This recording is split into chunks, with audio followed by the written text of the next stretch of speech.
One, two, three, come on. Come on, come on. Come on, come on.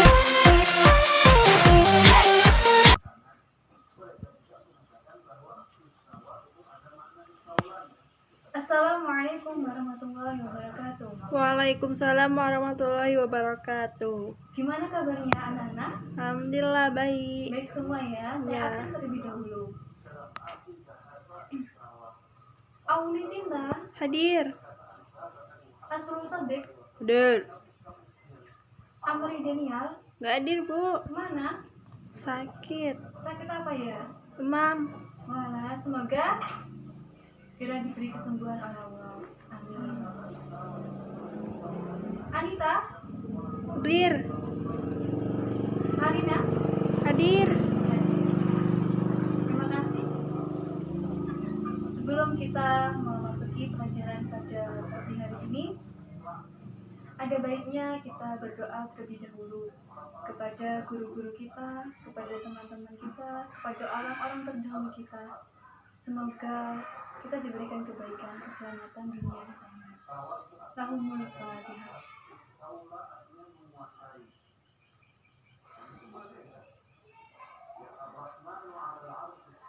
Amin, amin ya rabbal alamin. Nah, sebelum kita memasuki pelajaran, saya punya yel-yel terbaru dong. Boleh tahu? Ada yang tahu? Mau. Mau ya? Nah, saya punya tepuk semangat. Pasti sudah tahu semua. Saya tirukan ya. 1, 2, 3. Tepuk semangat. Semangat. Sekali lagi ya. 1, 2, 3. Tepuk semangat. Semangat. Terima kasih. Nah, kita sebelum memasuki pelajaran yang baru, ada baiknya kita mengulas materi yang telah lampau. Ada yang tahu materinya, Sinta? Teman-teman lainnya? Lupa. Lupa. Kita minggu kemarin itu membahas tentang materi bab Puasa. Nah, puasa itu apa? Ada yang tahu? Menahan diri. Menahan diri dari segala sesuatu yang membatalkan Puasa. puasa dari terbitnya matahari sampai Terbenamnya. terbenamnya matahari. Sudah paham semua? Sudah. Alhamdulillah. Iya. Nah, materi pada pagi hari ini adalah tentang membaca Al-Quran, berperilaku rendah hati, hemat, dan hidup sederhana. Nah, itu adalah materi kita pada hari ini. Nah, kita tahu bahwa membaca Al-Quran itu merupakan suatu yang diharuskan dan baik bagi kita untuk kehidupan dunia dan Akhirat. Nah, Al-Quran sendiri itu diturunkan oleh Nabi Muhammad. Muhammad melalui perantara malaikat Jibril. Jibril. Ya. Ya, Sinta, malaikat Jibril, yaitu turunnya itu secara mutawatir. Nah, itu singkat dari Al-Quran. Nah, tujuan kita mempelajari bab ini yaitu untuk apa? Untuk mengetahui bahwasanya pentingnya Al-Quran dalam kehidupan sehari-hari. Bisa diterapkan, diimplementasikan dengan berperilaku rendah hati, hemat, dan hidup sederhana. Nah, itu tujuan dari mempelajari bab ini. Nah, kemudian kita akan mengulas sedikit demi sedikit materi tentang bab ini. Nah, ini adalah materi pembelajaran dari kelas 8 ya, tentang Quran hadis. Di sini ayat yang menerangkan tentang membaca Al-Quran dan berperilaku rendah hati, hemat, dan hidup sederhana adalah surat Al-Furqan ayat 63 dan surat apa lagi Sinta? Al-Isra ayat 26 sampai 27. Kita berbaca bersama-sama. Dibuka ya anak-anak bukunya. Sudah semua dibuka? Sudah. Sudah. Nih, saya kasih. Ayo kita baca bersama-sama surat Al-Furqan. Bismillahirrahmanirrahim. وعباد الرحمن الذين يمشون على الأرض هونا وإذا خاطبهم جاهلون قالوا سلاما. Nah itu surat Al-Furqan. Nah Al-Isra yaitu wa atidal qurba haqqahu wal miskin wal sabili wa la tubadiru tabdira innamal mubadirina kanu ihwana syayatin wa kana syaitanu rabbihi kafura. Sadaqallahul Azim. Nah, di sini kita akan membahas tentang tajwid dari membaca Al-Quran. Al-Quran hadisnya gimana? Mari kita bahas bersama-sama. Perhatikan ya, di sini kita akan menjelaskan tentang tajwidnya Al-Qamariyah dan Al-Samsiyah. Sia. Nah, Al-Qamariyah sendiri ada berapa hurufnya? 13, 14 14, dan Al-Qamariyah ada 4. 14. Nah, kita cari terlebih dahulu yaitu dalam surat Al-Furqan.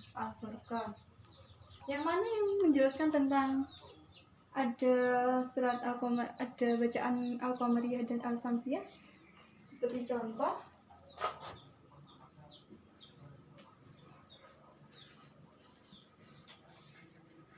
Ar-Rahman.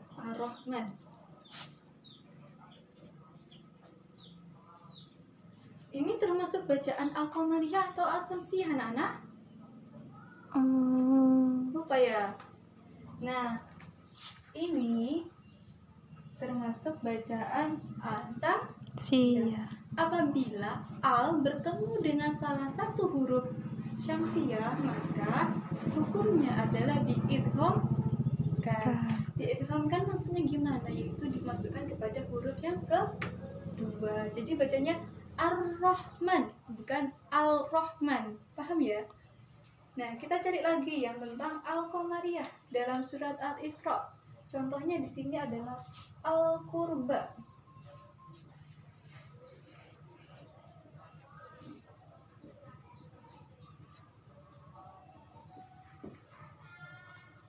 Nah, sini bacanya apa? Al-Qurba. Gimana hukumnya?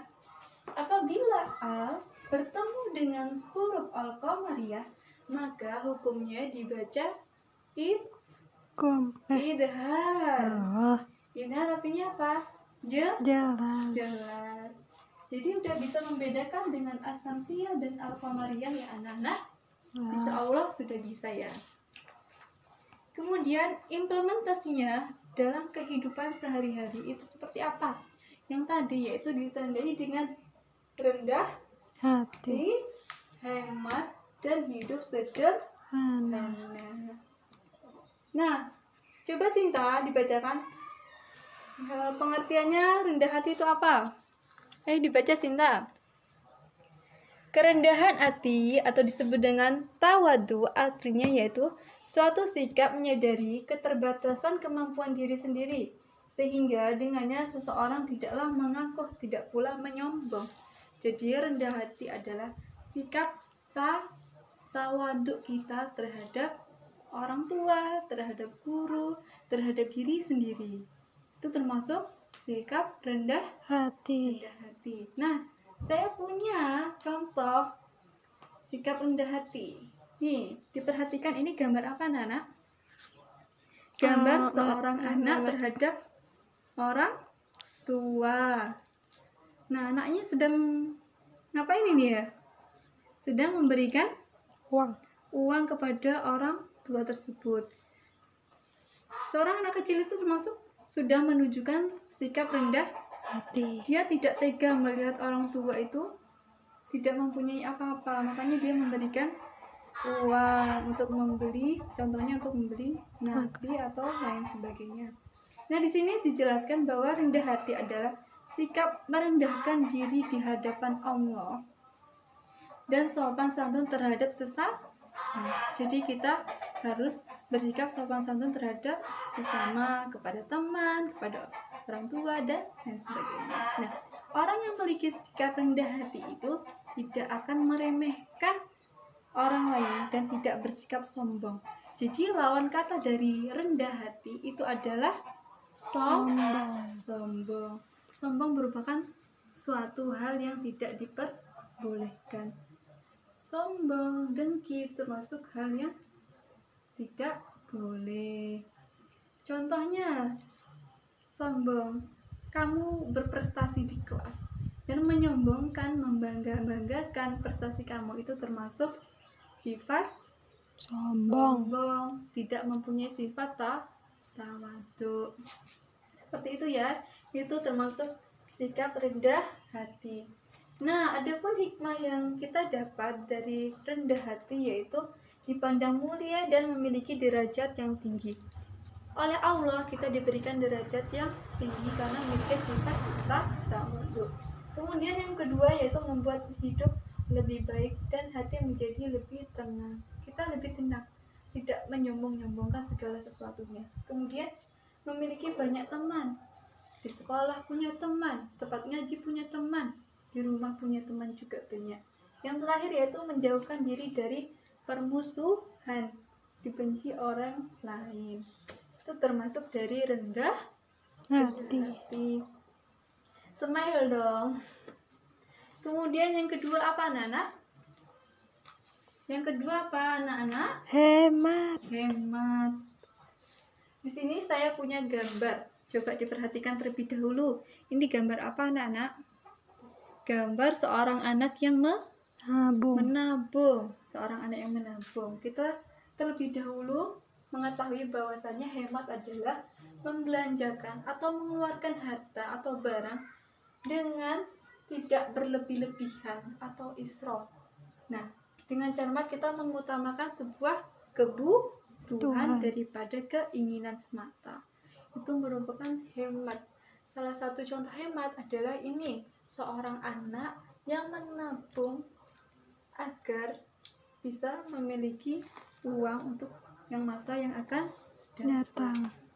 Setelah kita mengetahui tentang pengertian dari hemat, kita mengetahui tentang hikmah dari hemat. Hemat sendiri yaitu agar membuat kita terhindar dari suatu keborosan. Yang kedua yaitu membuat diri lebih rajin menabung. Jadi kita lebih sering menabung. Sekarang, besok menabung lagi, besok lagi menabung.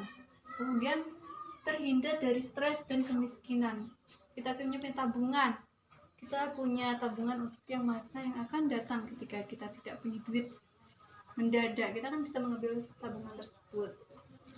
Selanjutnya itu melatih diri hidup di dalam kesederhanaan. Ketika kita hidup hemat, kita pasti melatih diri dari kesederhanaan, dari hal makanan, dari hal pakaian dan sebagainya. Kemudian materi yang selanjutnya yaitu hidup sederhana. Saya punya buku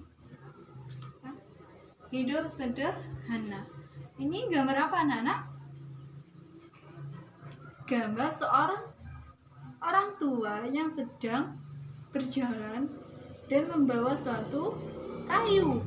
Ini merupakan menandakan hidup sederhana, tidak bermewah-mewahan. Nah, sederhana sendiri yaitu hidup secara wajar, tidak berlebihan.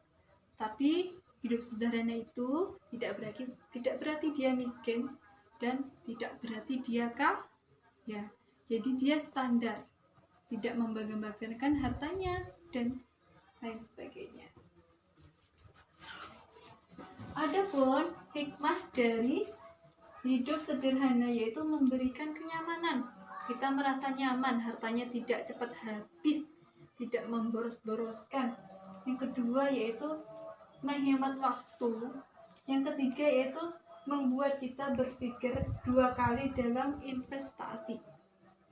Yang selanjutnya itu belajar menikmati hal-hal yang sederhana. Ketika kita sederhana, kita bisa menikmati segala sesuatu yang sederhana. Jadi hati menjadi tenang dan tentram.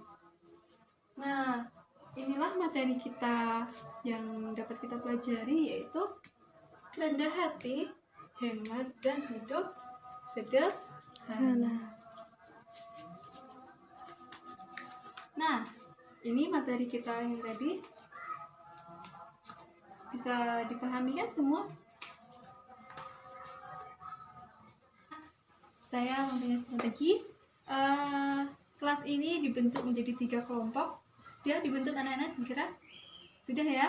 Sudah membentuk. Nah, setiap kelompok itu mencari teman pasangannya untuk segera menghafal ayat tersebut dalam menerangkan tentang bab ini. Kemudian teman satunya menyimak teman hafalannya, temannya tersebut. Kemudian menilai, memberikan penilaian. Bisa dipahami semua? Bisa. Salah, insya Allah. Nah, kemudian kita tarik kesimpulan pada pelajaran pada pagi hari ini. Pelajaran pada pagi hari ini yaitu menerangkan tentang bagaimana cara kita hidup apa? Hidup sederhana, rendah hati, dan hemat. Itu pelajaran pada kita agar kita mengajarkan bagaimana kita bisa mengatur waktu, mengatur uang, mengatur segalanya dengan lebih baik.